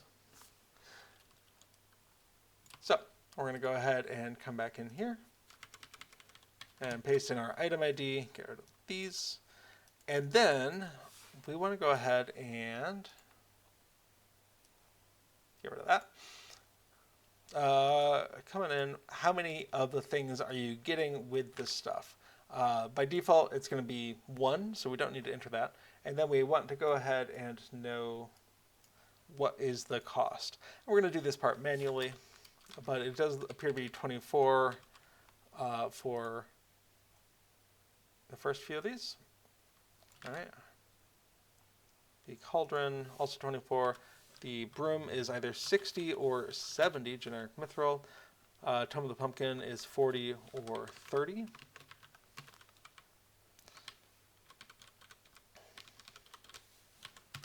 Great. Tome of the autumn aurochs, cute. And we have some 30s, 30s, 12s, 10s. And 10, 10, 8, 8. Great. So we get to the end, it's all synced up, so we're probably doing great. What we want to do then is come on in to get rid of all these extra currency items until we need them. Delete that.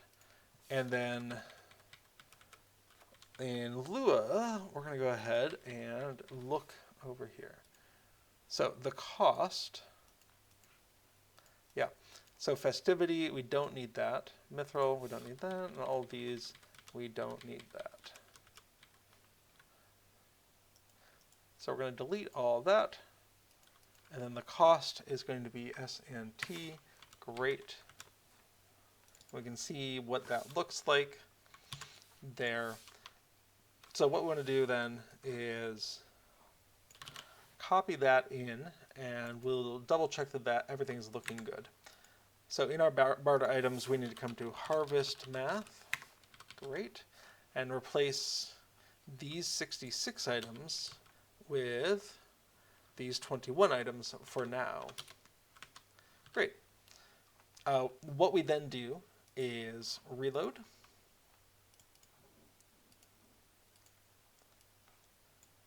Unload, reload, and come on into the barter window. And so for Harvestmath, Rosa Hornblower, awesome. We didn't update the second heading. That was a mistake. So that needs to be new items. So grab that, bring it back into the code. Unload, reload. Great. So Rosa Hornblower, new items, and then we can see the rest of this should line up one-to-one. And with the advantage being a resizable window.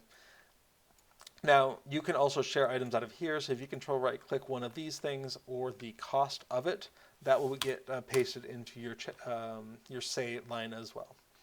All right, cobwebs, robe, hat. Those look great. Harvestmath cauldron, fall, 60-70. Pumpkin, 40-30. Great. Tome, heating cauldron, small potions, pumpkins, spooky themes, and I'm just looking for any icons over here that don't match the icons over here. And all the prices seem the same as well. Cool, so that's the basic process. And we're going to do that a couple more times until either I need to stop talking or until we're done. So, Fall Festival Steeds. We don't have one of those. We need one of those.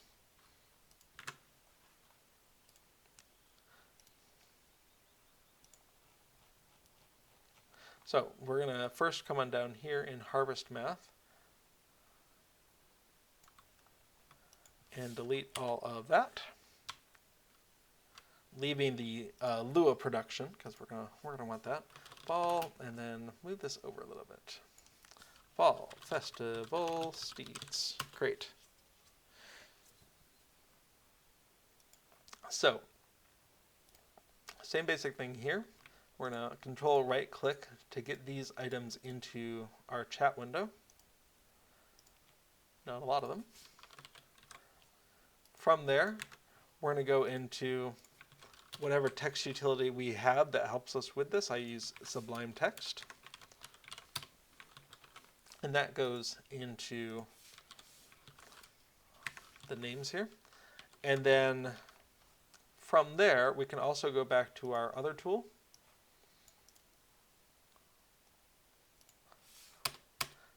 And get the IDs for each of these items. Okay. We can see there's a duplication there as expected. And then the cost. We have 60, 60, 24, 24, 24, 60, and 60. Cool. So from there, we're going to move on to cosmetic pets.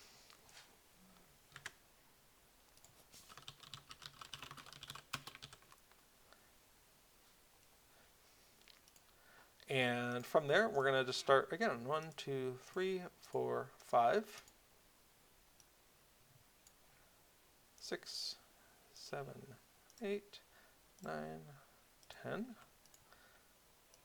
I think we're reaching the limits of how many characters we can have typed here, so I'm going to go ahead and pull those out.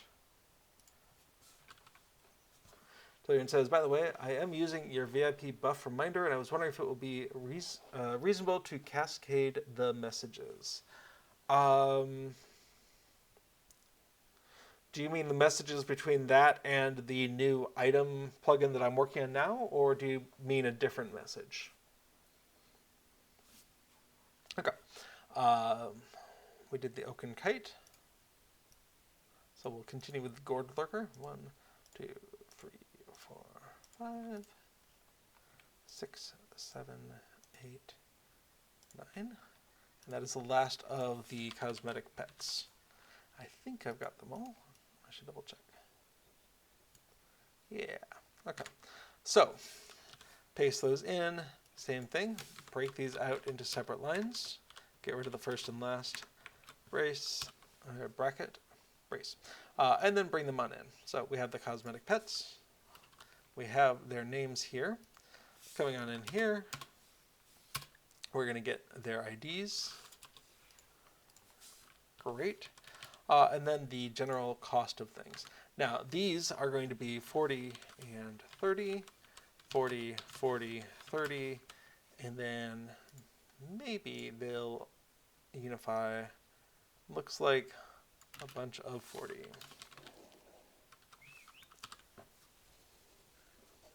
Oh. Telerian is looking for a cascade in the sense of increasingly urgent warnings to go talk to Wenda. I see what you're talking about. Step 1, you could talk to Wenda. A few days left. Step 2, you should talk to Wenda. 1 day left. And 3, talk to Wenda. No buff present. I must admit, I was primarily designing this to solve my specific problem, which is so many of my characters came in with differently timed subscriber town services inventory items to the effect that I am not going to need to talk to Wenda for a year for all of those characters. And I have a few that don't have that. And so for those characters, I was constantly having the inventory item, but forgetting that the buff had worn off. And so I was crafting slowly and getting item damage and whatever. And so for those characters, it was just a reminder that, hey, you don't have that buff, but if all you're doing is collecting ingredient crates or whatever, it doesn't matter. That was sort of what I was going for. And talking to Wenda for my characters is a pretty low effort thing. You go to Mickle Delving, you go to Bree, you go to your personal housing, wherever you go, and you talk to her. And if it happens at login, then it's really easy to just do that. And you have however much lead time you want. So I don't know if you saw that, Telerian, but I think I put out a update. Oh, I don't have it installed. There's an update that tells you how long of a lead time to see that message. So if you're looking for a reminder, but you don't necessarily want to deal with it right now, you can just close that, and the next time you log in, you'll see the message again. So I don't know. Yeah, I was looking for a reminder that like go talk to Wenda, but not something that was like, oh, you better talk to Wenda. You better talk to Wenda. So I don't know. I don't know if that fits in with my view of it, but it's not an impossible thing. So maybe bug me about it, or not. Bug's the wrong word. Maybe bring it up again sometime after the Harvestmath festival is done, and I'll think about whether that makes more sense then than it does to me now. Because right now, I don't know, it seems like a lot. Like the whole point was just a super low level thing. You log in, it checks, it says something or it doesn't, and it's done. But it's something to think about.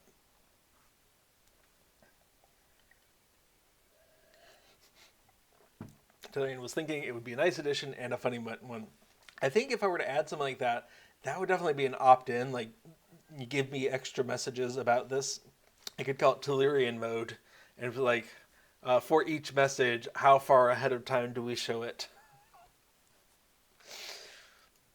Like, it's not impossible. And for a more general purpose, like reminder system where you want to see these pop-ups, I could definitely see a utility for it. Anyway, yeah, it's an interesting idea. Okay, so we got all the cosmetic pets, the names and the IDs and the costs. So we'll move on to the next thing, which is dyes. And we can see for dyes, we are going to be taking advantage of this count field because you're going to get 6 Imladris fallen leaf dyes. Why are dwarf candles in with dyes? I don't understand. Are they dyeing the air? Temporarily. Oh, yep. I went beyond the number of characters allowed in the chat channel. So I didn't get that last one. And we can see we're at 266. And 5 purple dwarf candles comes next. And now we're at 290. So somewhere in there is the limit, I think. So we have a problem is these all have amounts. And that's going to cause us problems looking things up. But we can take these amounts out, first of all, and put them on into dyes here. And then this. And I've got to say,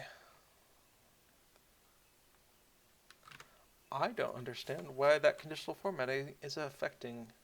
Oh, of course.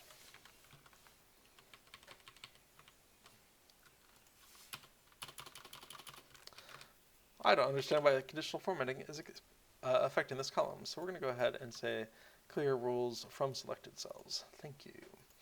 Okay, so we've gotten rid of the counts. Now we need to update any of these that has a different name. So if you hover over assortment of dwarf candles, it's just assortment. If you hover over Imladris fallen leaf dies, oh, it doesn't actually tell you the singular, does it? Fascinating. But we know that dies should probably become die, and candles should probably become candle, except for the actual assortment of. Let's give that a try. Pop this into this and see if it can find those. Okay. It found some duplicates there. So what we're going to do is...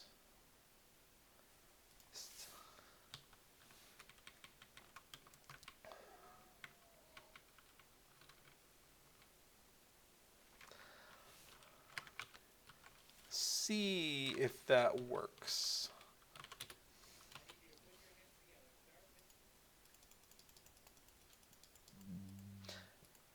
Okay, so, oh, I didn't actually get the names.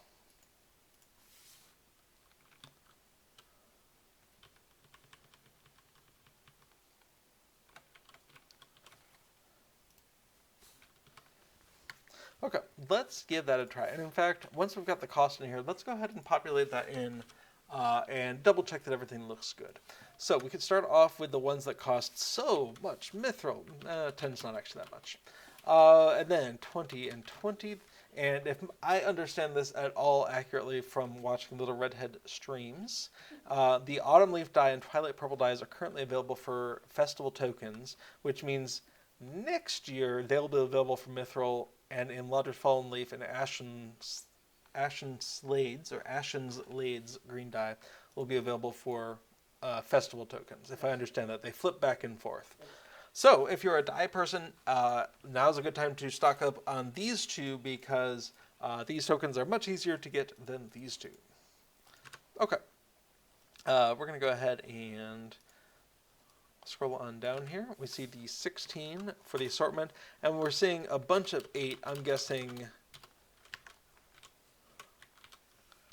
it's going to be 8 all the way down. Yes. Okay. So we're going to come on over to our generated Lua, and we do have a problem here. The item count.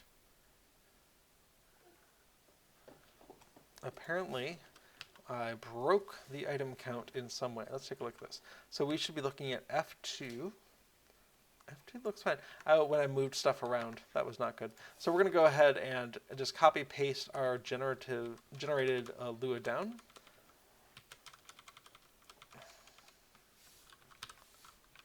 And that should clear up when I moved things from one cell to another. Okay. So, bring in the 62 entries there into our code.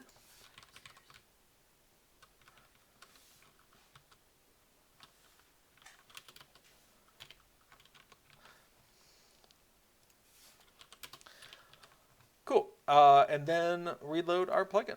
Let's take a look. So, we have the Fall Festival Steeds. We can just backtrack and double check how it looks. Looking pretty good.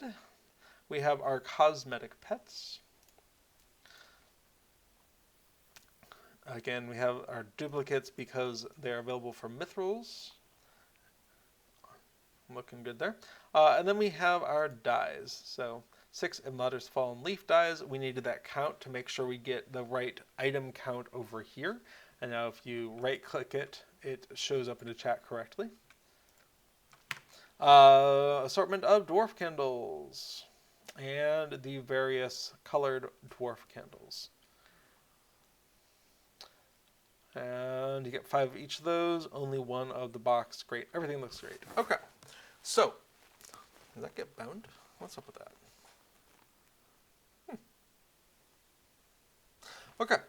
Awesome. So we continue.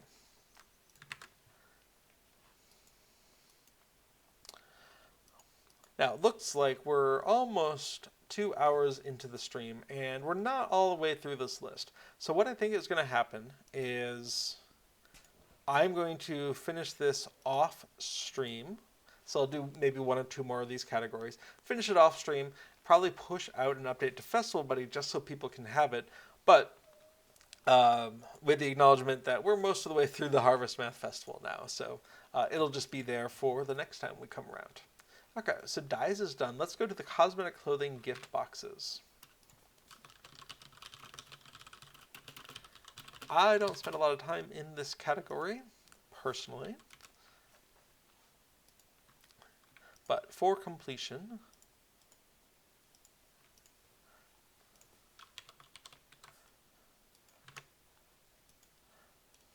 so bring it on in here and then continue.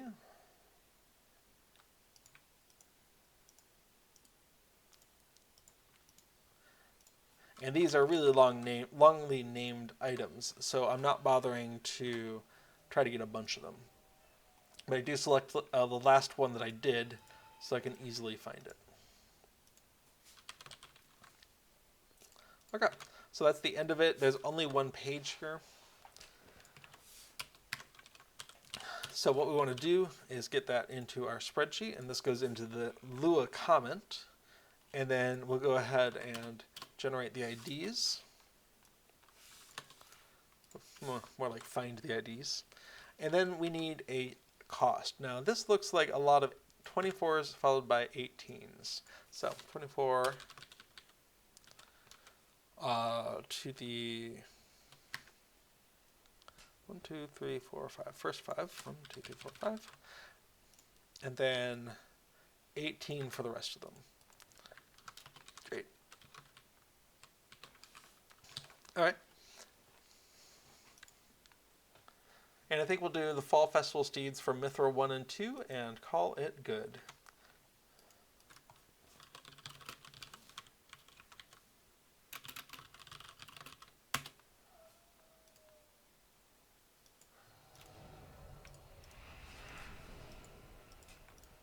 Congrats to whoever just leveled in front of me.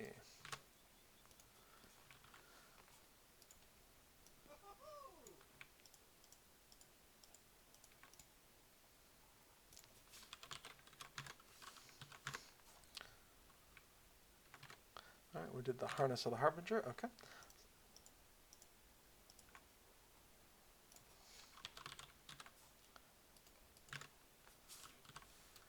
Okay, so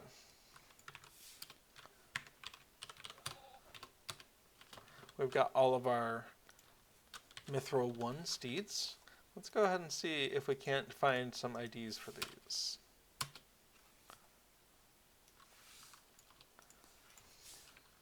Okay, and then these are, it looks like they're all available for 70 Mithril coin. And again, for those things that's the only way you can get them, that's fine. But for any of these that can be got for fall Harvestmath and Fall Festival tokens, that's recommended. I would definitely go that route if you can. But sometimes you're just busy during a festival. Alright, and then we're going to come back in for the Mithril 2 mounts.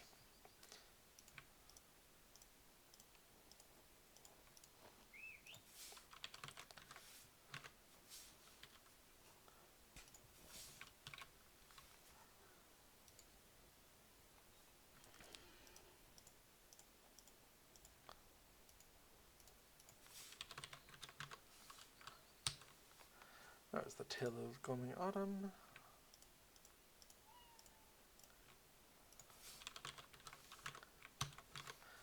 Spooky Speed of the Bat.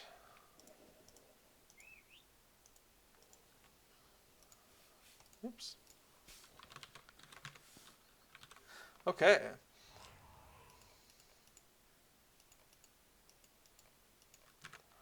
So, we'll go ahead and break those apart. Get that into our spreadsheet. and then get the IDs, those internal IDs for each of those. Now there were a couple that were ambiguous, we can see, but we're going to go ahead and hope that we got the right one. And if it doesn't show up correctly for those two, we'll know that there's a possible reason. Now these look like they're also all 70 mithrils. There we go. So we're going to go ahead and bring these in, double check that it looks good, and that will be a good breaking point for today. Okay. Here we go.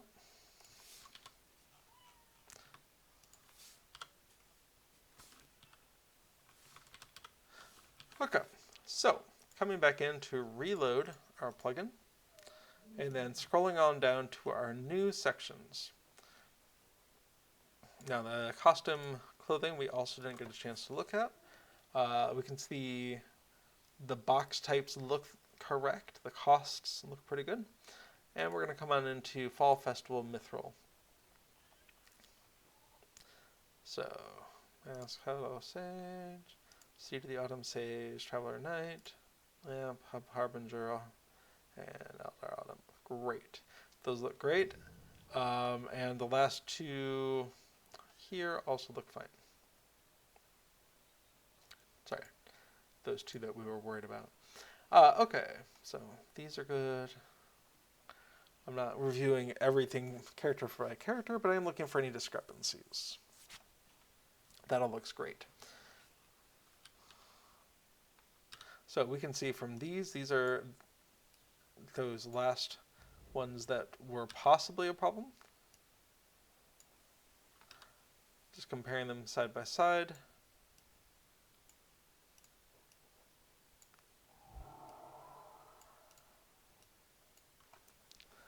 Looks pretty good to me.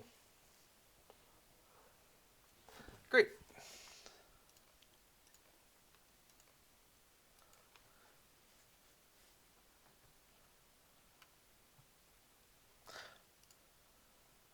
Okay, so that brings us about midway through Rosa's list here. And as we heard, there are a couple other barterers that can provide things as well that would be lovely to roll into this as well. So we're going to go ahead and pause here, and then over the next couple of days I'll finish this off and get an update out there for that historical reference, if nothing else. And then next week the festival will be over. It finishes at 3 a.m. on the 3rd, I believe, which is Monday. So essentially this coming Sunday, if I have it right, is your last day for the Harvestmath Festival. Now, if you're just getting started with it, you do not have enough time for the 12-day cycle of completing the entire mega wrapper, but there's still lots of things to be gained if you do take part at all. And I enjoy the Harvestmath festivals. I find it very, I don't know, I like the patterns of running through the haunted burrow with slight variations each time. It works well for me. Okay. That being said, let me double check. Yep, I don't see anything else. So that's everything we are going to cover today. Thank you so much for joining me on this exploration of LOTRO plugins. I hope to see you here next week. And until then, keep plugging along. All right, bye-bye now.